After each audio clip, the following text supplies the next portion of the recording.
Welcome to Cushman & Wakefield's Greater China Capital Markets webinar featuring the very latest data for Q1 2021. 2020 was an extraordinarily difficult year for many, so I'm extremely pleased that the figures we're going to summarize today demonstrate that many commercial real estate markets across China are firmly in recovery mode and appear to be staging an extremely strong comeback, with absorption rates across many mainland China markets back to pre-COVID levels or better.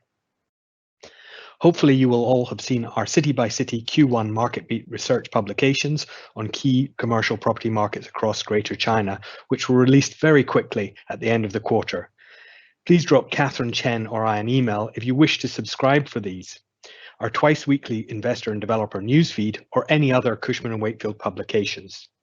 As usual, we will start off this quarterly webinar with an overview of the latest on the Greater China market, and then move to this quarter's spotlight session on the exciting Greater Bay Area, which has been garnering a huge amount of investor and developer interest in recent years. The GBA was first mentioned in the government work report in 2017, and in October 2020, President Xi reinforced ongoing commitment to the project during the 40th anniversary of the establishment of Shenzhen Special Economic Zone, announcing the construction of a comprehensive national science center in the Greater Bay Area, strengthening coordination and cooperation with innovative resources in Hong Kong and Macau.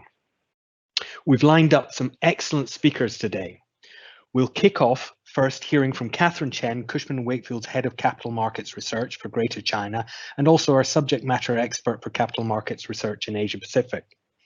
Catherine will cover the key markets in Greater China and provide an update on the latest Q1 figures. Keith Chan, our Head of Research in Hong Kong, will then initiate today's spotlight with an overview of the Greater Bay Area initiative and the latest updates on this dynamic region. Following this, we will move to a panel discussion and Q&A, and I'm delighted that today we have some of the most experienced professionals in the industry on capital markets and property development in China, Francis Lee, Alberto, and Queenie So. With that, I'm delighted to hand you over to Catherine for the latest update. Thank you, Jamie. Let's first take a look at the latest economic indicators in Q1. China has no doubt continued to show strong momentum in its recovery from the pandemic, recording an 18% GDP growth rate in the first quarter. In terms of PMI, Purchasing Managers Index, although the PMI in mainland China slightly dipped in February due to the Chinese New Year holiday and a labor shortage, it quickly rebounded to 51.9 in March. The mainland China Logistics Prosperity Index also had a temporary drop in February, as there was a small resurgence of COVID cases found in frozen food, which had an impact on cold storage operations in some cities. However, this has been quickly resolved, and we saw a strong rebound to 54.9 in March. In addition, Hong Kong recorded the highest PMI reading within the last 3 years at 50.5 in March, thanks to reducing COVID cases and a mass vaccination rollout, indicating a potential start of a recovery of the city's industrial sector. In the retail market, mainland China's retail sales surged 34% in the first quarter compared to the same period last year.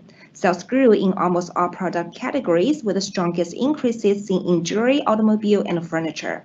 Retail sales in Hong Kong also surged 30% from a year ago in February, marking the first increase in retail sales in the last 24 months, the strongest monthly growth since 2005. In terms of GDP target for this year, the central government announced in early March with a target of over 6%, focusing on sustainable long-term growth and job creations.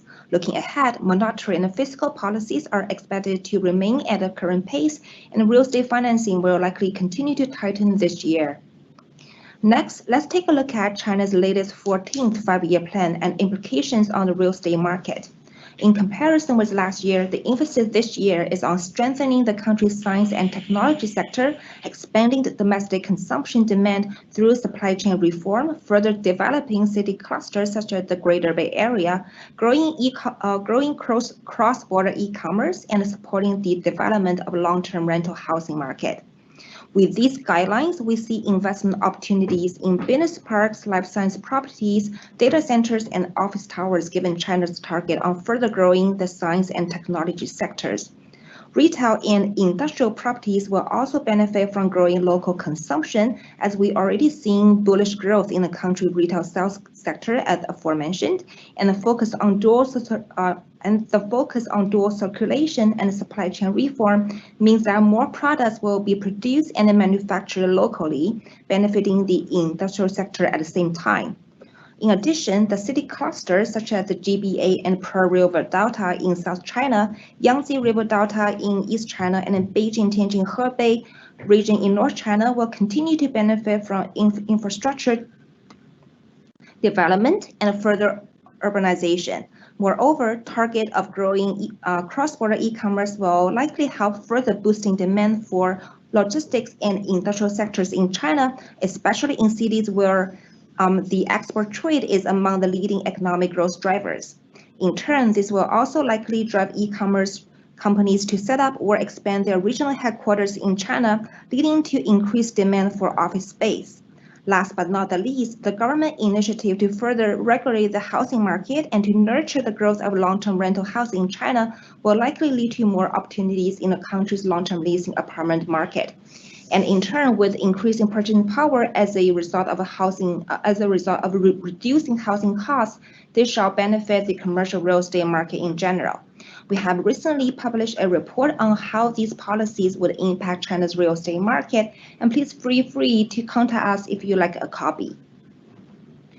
The next two slides, I'd like to spend a few minutes discussing the commercial real estate investment market in Greater China. In Q1 this year, investment volume totaled about 65 billion RMB, which is about 1/4 of the investment volume recorded last year. What's more impressive is growing participation of international investors in mainland China, accounting for 35% of the total transaction volume, the highest foreign investment ratio when comparing to the annual average recorded within the last decade. Worth noting, this 35% ratio includes a few deals being closed by China-based investors using offshore capital, such as GLP's purchase of 2 office towers in Beijing. Other significant overseas acquisitions include Cushman Spire's purchase of Beijing Fraser Suites, the increased investment into Shanghai Qibao Vanke Plaza, and Allianz's purchase of a prime business park in Zhangjiang, Shanghai.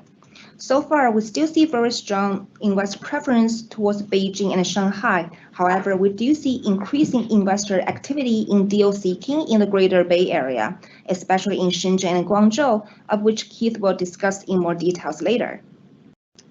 Next, let's take a closer look at the share of transaction volume in mainland China by market and by sector. As aforementioned, Shanghai and Beijing together accounted for the bulk of transaction of over 70% of total investment volume. Beijing has particularly attracted increasing investor interest in the recent months, accounting for 33% of total transaction in Q1, an increase from 26% in 2020. In addition, Beijing was also the most preferred investment destination by foreign investors last year, driven by the city's growing office and retail market, as well as comparatively lower levels of supply, especially in the CBD area. By sector, office remained as the most preferred asset class in Q1, while retail investment also had a strong comeback, led by Link REIT's acquisition of 50% share in Qibao Vanke Plaza, signaling the strengthening investor confidence in China's retail market. During the pandemic time, we saw many retail landlords took the opportunity to adjust and upgrade the brand mixes, focusing on growth sectors such as luxury products, new energy vehicles, China local brands, and the lifestyle F&B. Together with the central government focus on growing domestic consumption, we expect the retail market will maintain its strong momentum this year. Next, let's turn a page to China's largest investor sector, the office sector, and its current supply and demand situations. As shown by the left-hand chart, COVID only had a very brief impact on China's office market, mainly in the first half of 2020, as the office absorption quickly rebounded in the second half of the year and continued its strong growth in Q1 this year, totaling over 1.3 million square meters, the highest level recorded within the last 3 years. Almost all cities recorded positive absorptions in Q1 except Hong Kong, of which net absorption reached record low at a negative 84,000 square meters, as occupiers, especially foreign financial institutions, continue to downsize due to cost-saving initiatives. In contrast, demand in the mainland China Tier 1 city had been very robust in Q1, and we continue to see Tier 2 cities catching up in terms of office demand recovery. Next slide on office vacancy rate. So as a result of tenants returning space, Hong Kong's office vacancy rate hit an all-time high at 14% in Q1, although this is still relatively lower than some of the mainland Chinese cities. An interesting trend over here is the vacancy decline in the second-tier cities, almost an opposite trend to the vacancy rise in many Tier 1 cities. Some of the provincial capital cities, such as Chengdu, Xi'an, and Hangzhou, benefit from the city's reviving professional, financial, and TMT sectors, as well as a slowdown in construction activity due to the pandemic and an increasing challenging real estate lending environment. Next, my final slide on rental growth, as driven by lower supply level and a rebound in office demand. Rental rates in some second-tier cities such as Xi'an, Chongqing, Wuxi, and Dalian slightly increased in Q1 compared to Q4 last year. In contrast, Shanghai, Beijing, Shenzhen, and Guangzhou continue to feel the rental pressure, partly as a result of increasing supply in the suburban areas.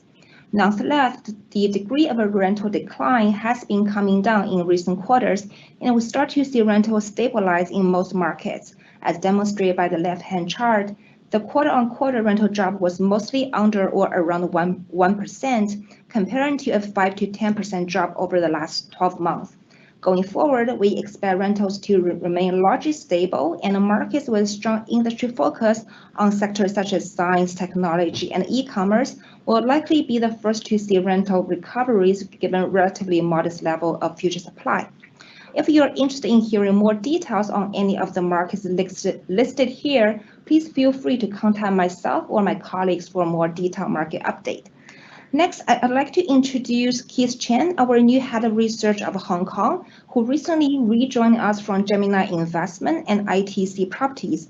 Keith has about 15 years of experience in real estate investment and research. And let's welcome Keith to take us through the GBA market. Over to you, Keith. Thank you. Thank you, Catherine. Hi, everyone. It's my pleasure to share with you today an overview of the Greater Bay Area, or the GBA in short. This is a huge topic that could go on for half a day. Since this session only takes about 50 minutes, I will focus on the developments of infrastructures in the GBA and explain how it is beneficial to the regional economy and real estate investors. For the audience who is less familiar with this topic, let me do a quick recap of what GBA is about. The easiest way to understand the GBA is to think of it as an integrated economic and business hub. It comprises 2 special administrative regions and 9 Guangdong cities. In fact, Shenzhen, Guangzhou, and Hong Kong are the core cities in terms of market size.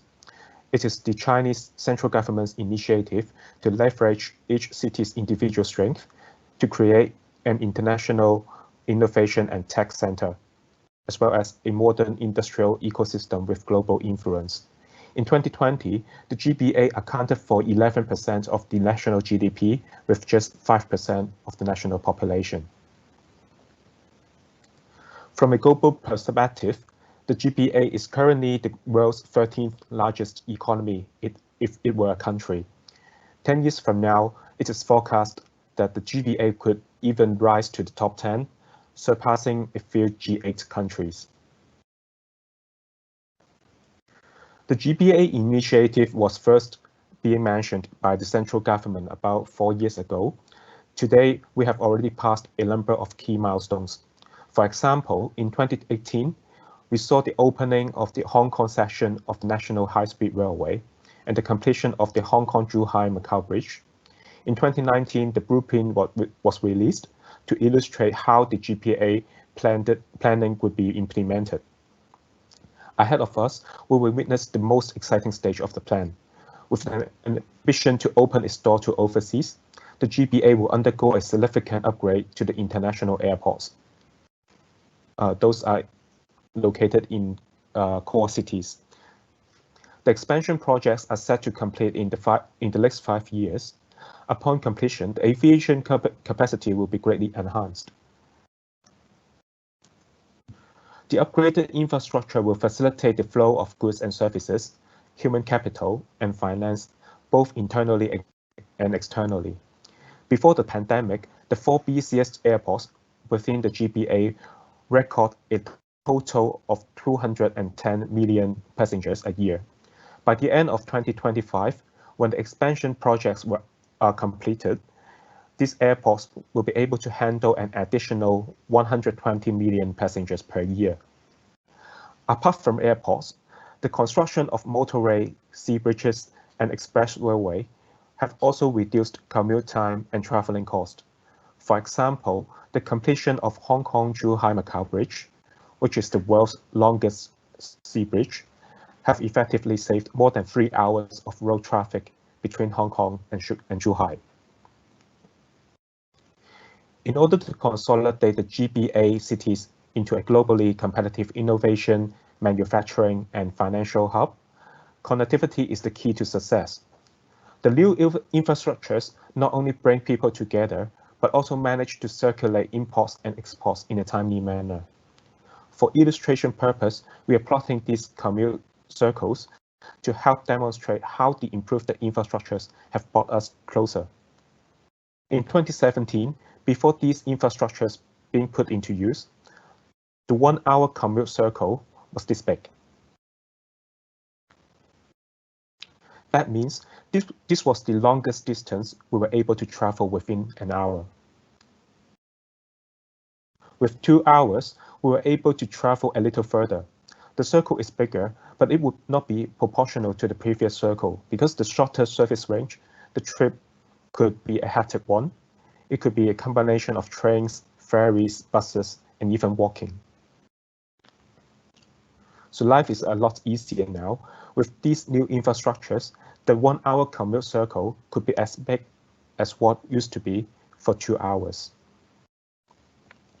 Lastly, with 2 hours today, basically we are able to reach most parts of the GBA without too much trouble.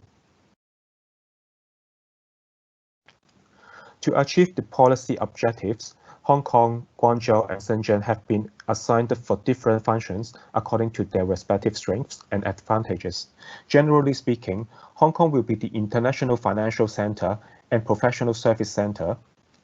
Guangzhou will be the administrative center and the high-end manufacturing hub with the support from neighborhood cities such as Foshan and Zhuhai. Last but not least, Shenzhen will play a globally leading role in innovation and technology. It will also be a testing ground for political reform and R&D projects. To facilitate the exchange of human talents between Hong Kong and the mainland, Hong Kong SAR and the mainland's municipal governments announced a series of favorable policy to encourage Hong Kong residents working in the GBA.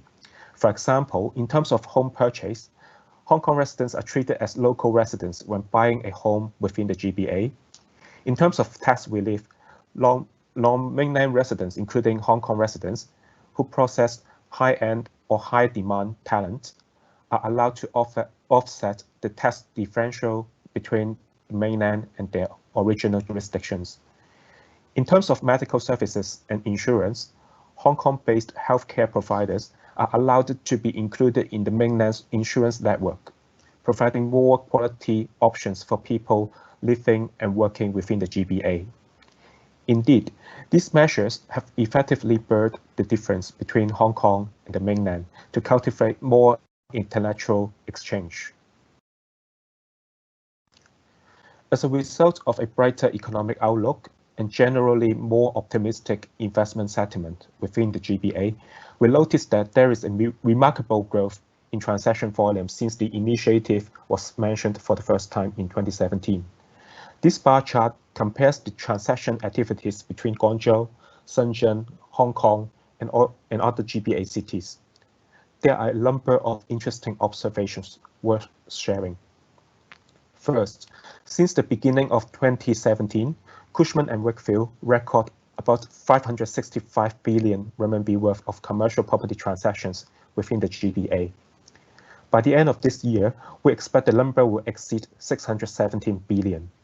This represents a growth of nearly 80% in the 5-year period between 2017 and 2021 from the previous 5-year period. Second, there has been a relatively higher transaction volume in Guangzhou and Shenzhen since 2019. In particular, Shenzhen surpassed Hong Kong for the first time in that year, with the volume surging by 130% year-on-year to 54 billion RMB. On the contrary, the transaction volume in Hong Kong fell dramatically as a direct result of the social unrest that broke out in the second half of 2019 and the ongoing weak settlements during the pandemic since early 2020. Third, despite at a small scale, investment activity spread over from core cities to a few smaller cities nearby. In the past, activities in regional cities were mainly driven by local investors, and the ticket size were usually a lot smaller compared to those in the core cities. It was particularly eye-catching when Blackstone, Hines, and Manulife had made their first investments in Dongguan and Foshan back in 2020. Breaking down the transactions in 2020 into sectors, office transactions clearly dominate the core cities. That being said, we noticed the majority of transactions in Guangzhou and Shenzhen were actually owner-occupied, whereas the deals in Hong Kong were mainly driven by investment demand. In Guangzhou and Shenzhen, cash-rich private enterprises are hunting for office towers for their national or regional headquarters. For example, People's Insurance Company of China acquired an en-bloc office buildings in Shenzhen for 4.9 billion RMB. The domestic insurance company will set up its GBA headquarters in this brand new Grade A building. Meanwhile, there are fintech companies also purchasing office assets for self-use. On the other hand, office transactions in Hong Kong were mainly investment in nature.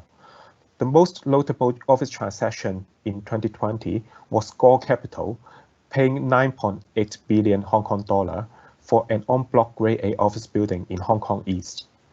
This deal accounted for 1/3 of the total considerations in the office sectors in that year. Apart from that, most of the office transactions were strata titled office with a smaller ticket size. Cushman and Wakefield tracks major commercial real estate transactions. This bar chart highlights the proportion of foreign capital that flows into the mainland cities within the GBA. Although the property investment market in the mainland is still dominated by domestic players, it is clear that overseas buyers have been gradually increasing their investments in the region. In fact, foreign capital has accumulated to nearly 36 billion RMB since the beginning of 2017. This compares with merely 6.7 billion RMB in the 5-year period between 2012 and 2016. We noticed that foreign capitals are chasing a wide range of assets. For example, Blackstone purchased 70% ownership of a logistic park in Guangzhou back in Q4 2020.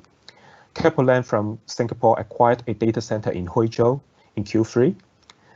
And the Linkweight from Hong Kong also pocketed a retail shopping mall in Shenzhen for 6.6 billion RMB in 2019.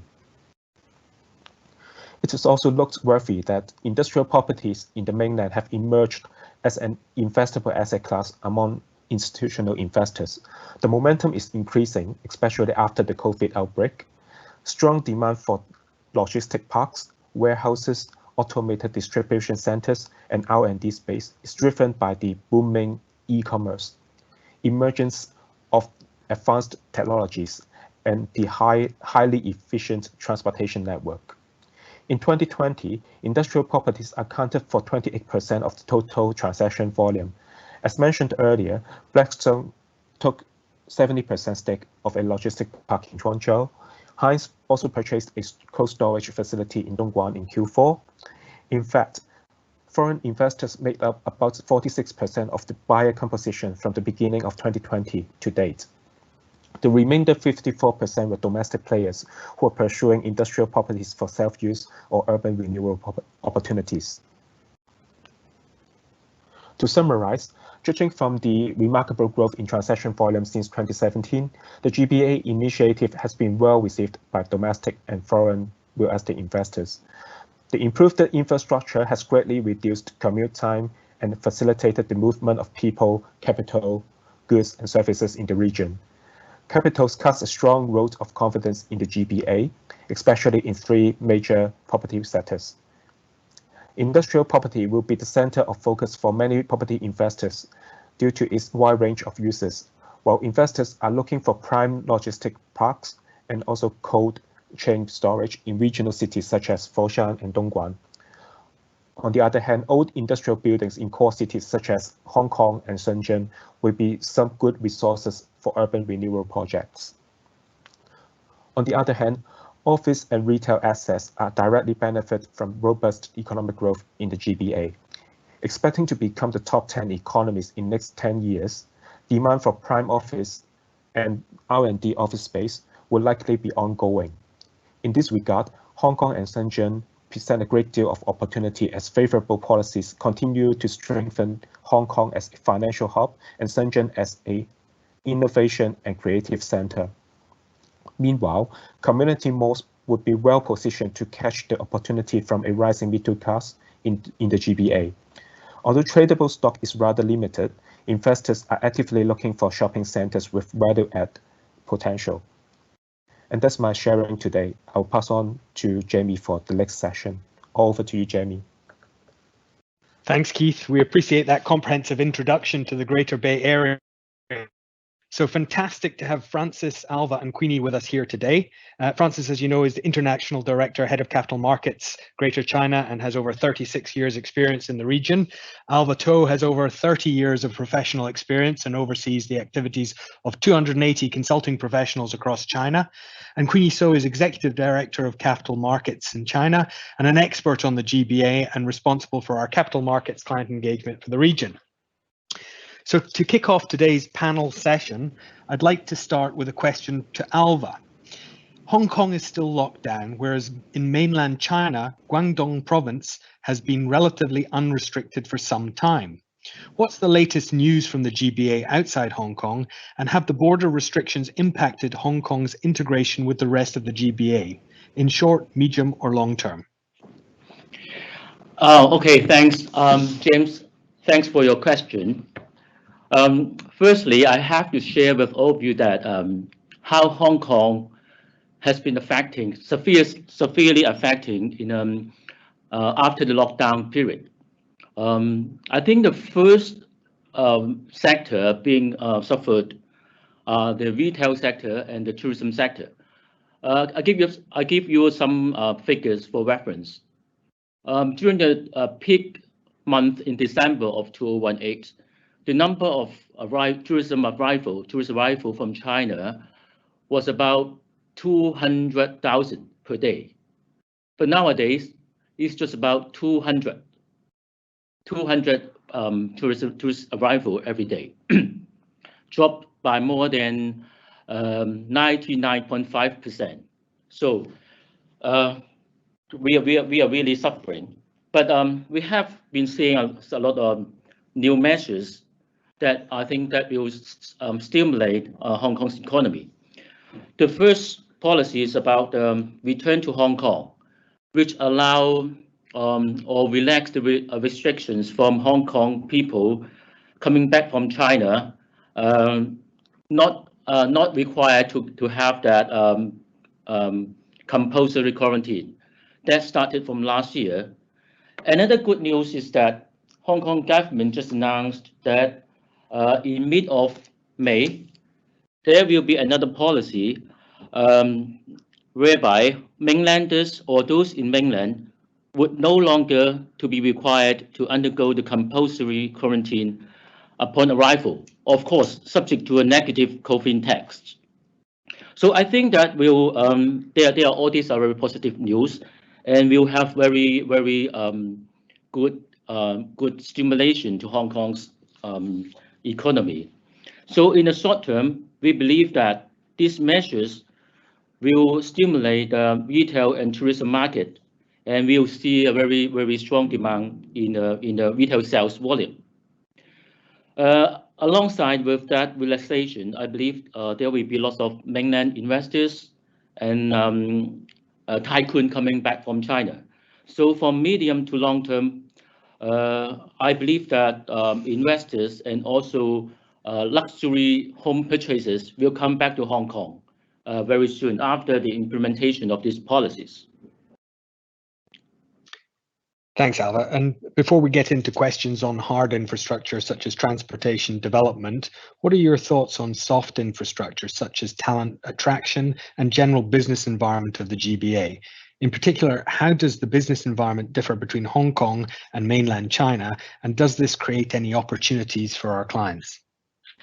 Oh, I think that question has already been answered by Keith in his slide number 22, which state that Hong Kong government has been implemented some policies to facilitate Hong Kong citizens to live, to work, and to develop their careers in GBA. Firstly, they relax or facilitate Hong Kong people to buy properties. Secondly, they can open their bank account. So on the finance side. Thirdly, they have an integrated education system in GBA with Hong Kong, and also the medical service. They have a lot of connectivity between Hong Kong as well. For young professionals, they are encouraging the partnership association for the law firm. Also, they recommend some mutual recognition of qualifications for construction professionals, and also relax the restrictions on insurance business. Of course, the most significant policies is about the innovation in technology business. So I think all these policies are very, very helpful to facilitate Hong Kong people or to facilitate the integration between Hong Kong and the 9 other cities in GBA. Of course, due to the cost of living, different cities will have different function to ensure a very comprehensive, what we call it as industrial chain. For Hong Kong, because of the high cost of living, will perform the role of research and development more on the high-end side. For China, because of the relatively low land price and also relatively low salary, they are performing the role of production, training, and manufacturing. I think they are performing different roles. Thanks, Alva. So now regarding the hard infrastructure, I know that you're deeply involved on advising on projects such as transport-orientated development. Do you see any opportunities for international developer participation in greenfield projects in the GBA? And if so, where might they have some competitive advantages? Yeah, also I want to give you some figures to reflect how the transportation improvement in GBA to give opportunities for international developers or investors. I just don't want to repeat what Keith mentioned. For some figures, we have a total of 22 railway TOD projects and 14 airport TOD projects all over GBA. But I am not saying that all of these projects are very attractive to international developers, because a lot of people might say that railway interchange stops or railway interchange station would definitely have good potential. I actually don't agree with this statement, because when we decide whether this station has a good opportunity or not, we don't just see this station independently. We need to look at the whole district or the whole town as a whole. We need to see how the industries will be transformed and what's people's income level. We want people to stay in that station, but not just looking at the passenger flows number. So that if we want to analyze all these TOD projects, we need to classify them into 3 categories: first tier city, second tier cities, and third-tier cities. For the first-tier city, definitely we are talking about Guangzhou, Shenzhen, Hong Kong, and Macau. They are very attractive to those investors or developers who are looking for good branding, stable income, but relatively the capital appreciation may not be so significant unless they can have a projects that can be upgraded to a great extent. So that the second tier city might be more attractive to those investors who are looking for capital appreciation. They are locating at a relatively suburban area like the Xintang in Guangzhou. In the old days, they are just suburban area, but actually there's a station where has about 6 railways interchanging there. At the same time, there will be a huge opportunity for industrial upgrading. There will be a lot of innovation and technology companies and high-end manufacturing development around that station. So these are the stations that are attractive for developers who are looking for capital appreciation. For the third-tier cities, that might be a relatively long-term in Jiaxing or in Jiangmen. So I don't want to mention them at this moment.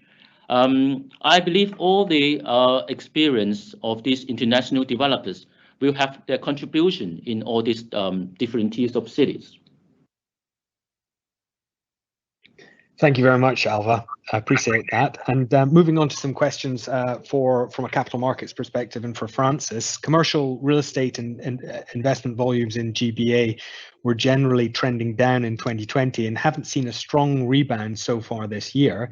Aside from the impact of COVID and border closure, what are the major obstacles restricting investment in GBA cities at the current time? Thank you, Jamie. Hello, everyone. I think, first of all, we understand that GBA is not purely a real estate investment theme.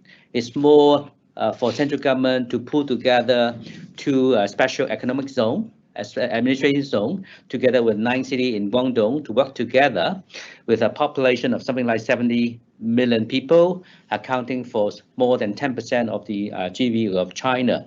So we have to appreciate the fact that hopefully through the next, say, 10, 20 years, with further economic growth, the demand for real estate market will be higher in terms of office space, shopping center, industrial, logistic, whatsoever.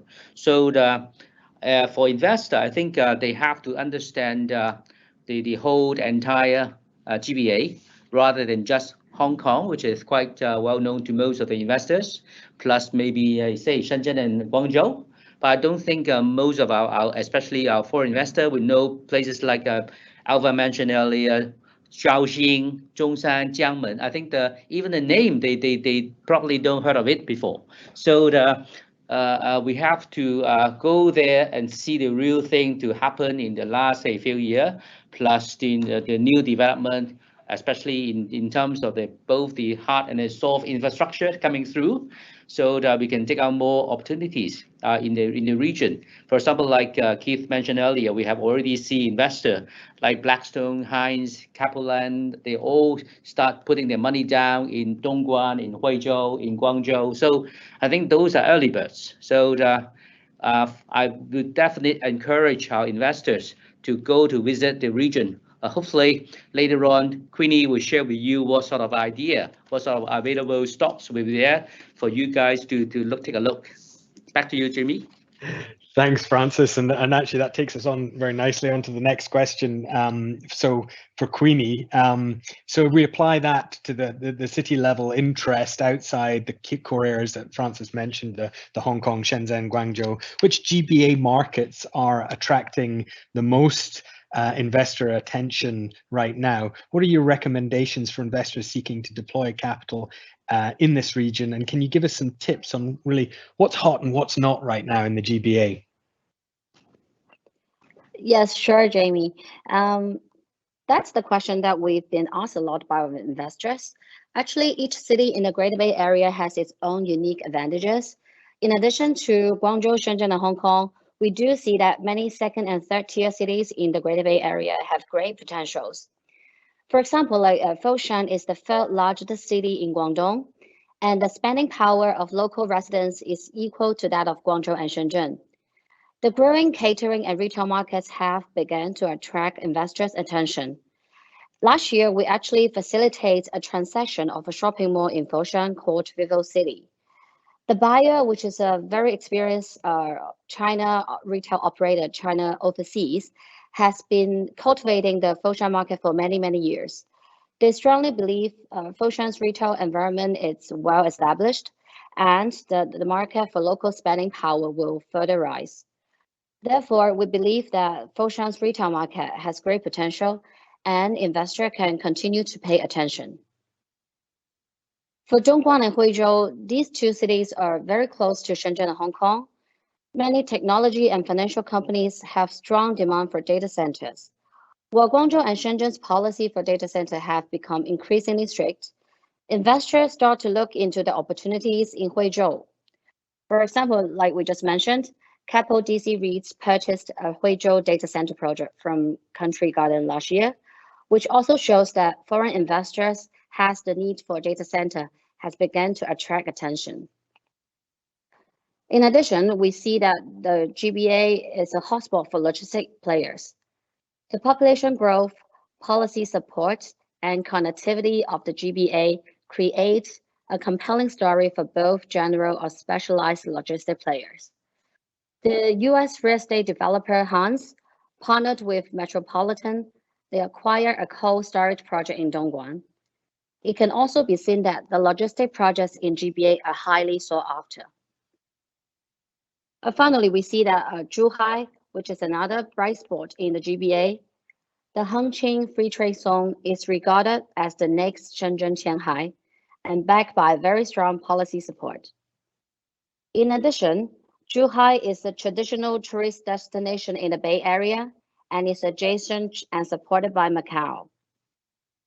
In Hengqin, the projects from Hong Kong listed developers such as Suntec Group and License Group have already become the landmarks in the port area and the cultural tourism areas.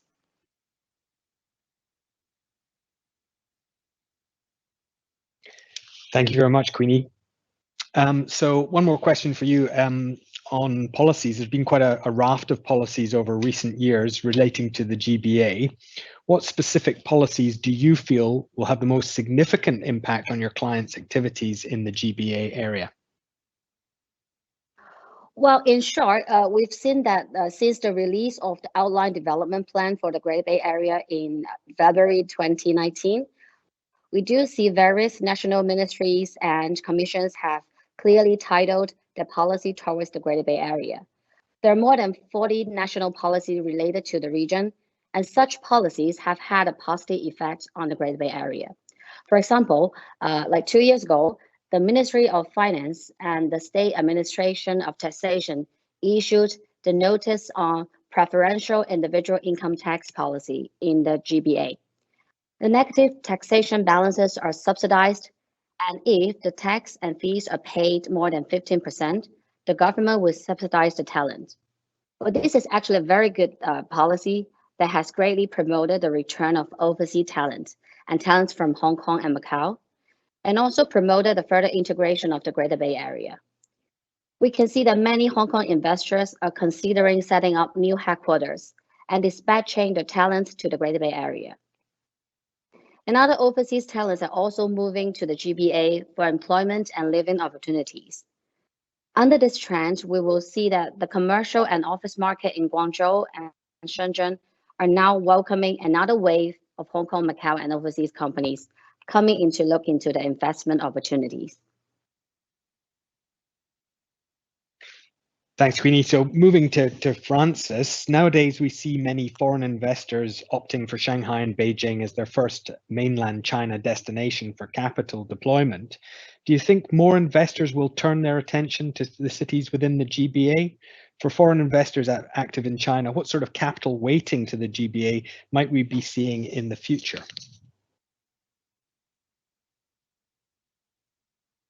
Shanghai and Beijing is opened up to foreign investors early on, like the year 2000. So they have almost like 20 years of opening to the foreign investment market.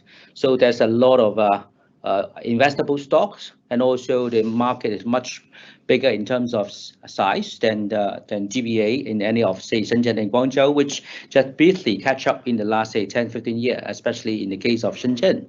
So in terms of investable stock, Shanghai and Beijing is much more than Guangzhou and Beijing, Guangzhou and Shenzhen, and also the fact that we have a very strong local purchasing power back in the local city of Shenzhen and Guangzhou. They have a lot of those small, medium enterprise company who like to buy their own property. So in the past, say, 10, 20 years, most of the property will be kind of strategic sales.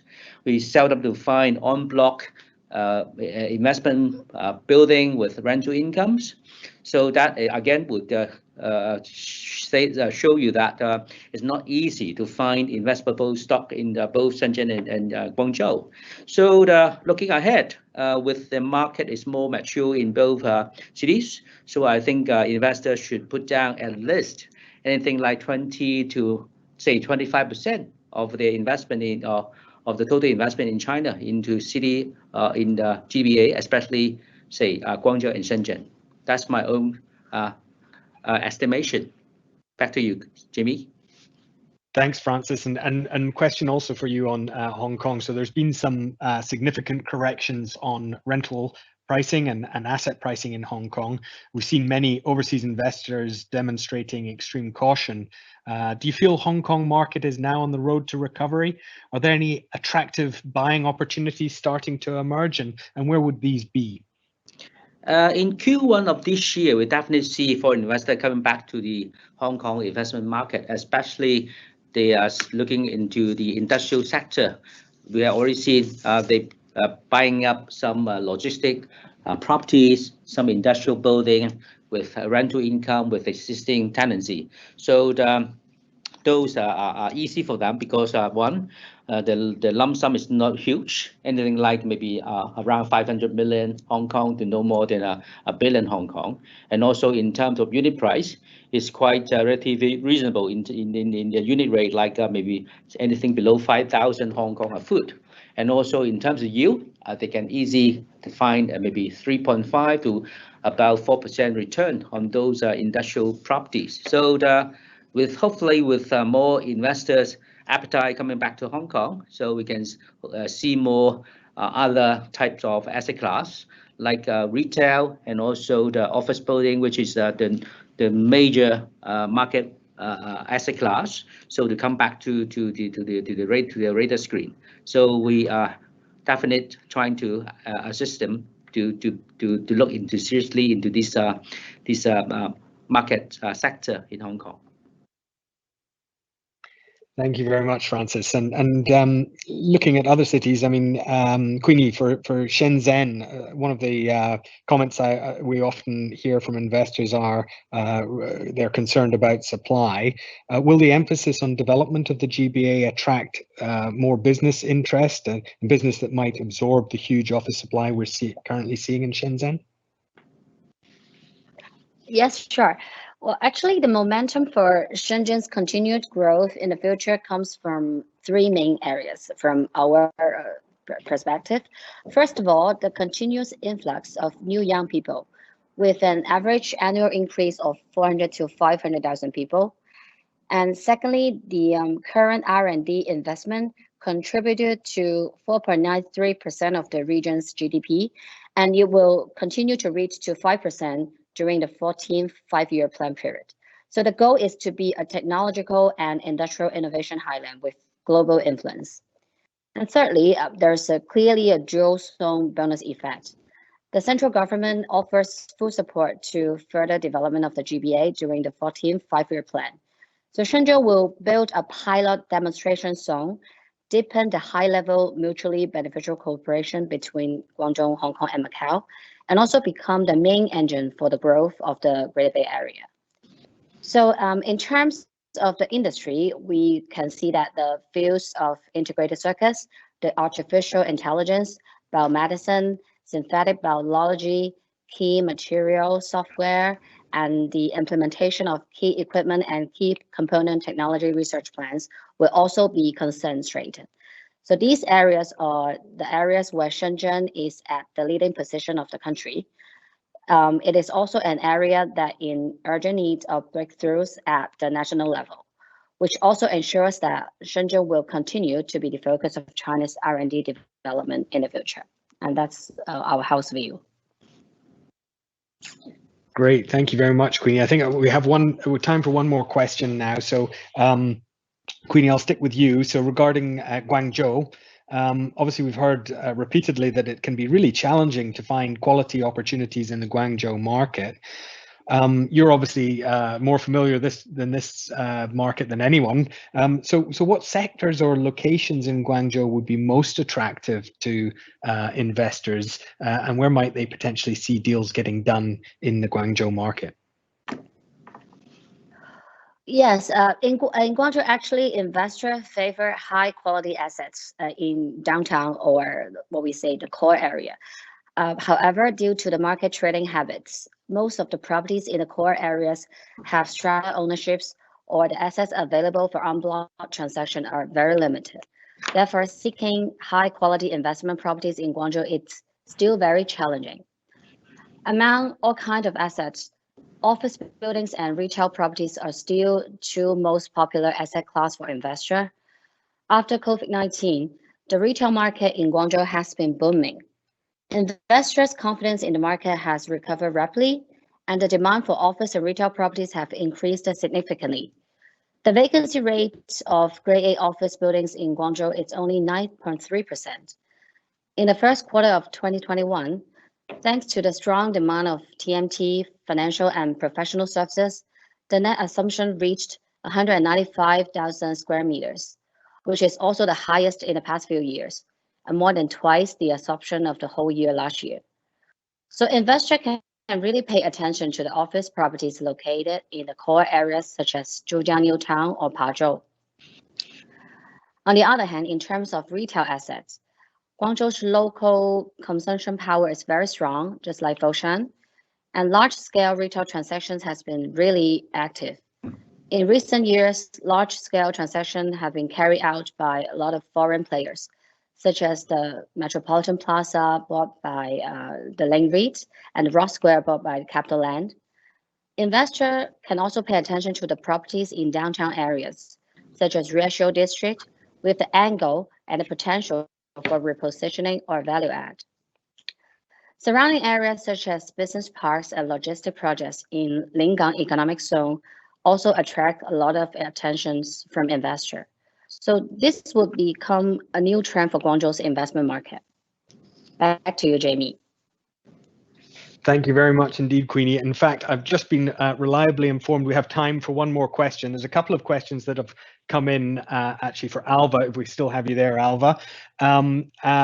There's one of the questions was on the mainland market, and it was about tier 1 city Grade A office vacancy rate remains high and yields are low. Are there any compelling opportunities in this sector for foreign investors? And the other one was, do you see the return of the mainland tourist shopper to Hong Kong? How about mainland Chinese students to Hong Kong universities? If not, if the landscape has fundamentally changed, then how should Hong Kong adapt to the changes that we've seen recently? So in the remaining time, if you could try and answer some of that, that would be great. Okay, let me answer you the second question first. Up to this moment, we don't see significant return of mainland tourists or shoppers back to Hong Kong. I think that will happen only after the launching of the new policies that I just mentioned. That will be launched. The new policy will be launched probably in mid of May. By that time, for mainlanders and those in the mainland would no longer be required to undergo the compulsory quarantine upon arrival, of course, subject to a negative COVID test. I think that just by that time, tourists will come back to Hong Kong. The second point is about the mainland Chinese students. I don't think they are coming back there are significant signs of coming back this moment, not just because of the COVID-19. There are some other factors. So how Hong Kong should adapt? You better ask CE Carrie Lam. That's out of our expertise.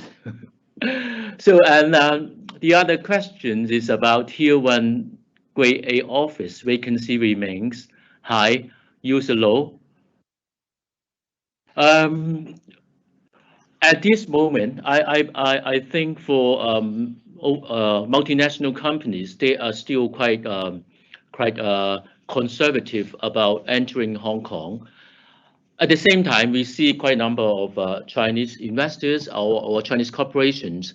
They would start their expansion or coming back to Central in the short or medium term.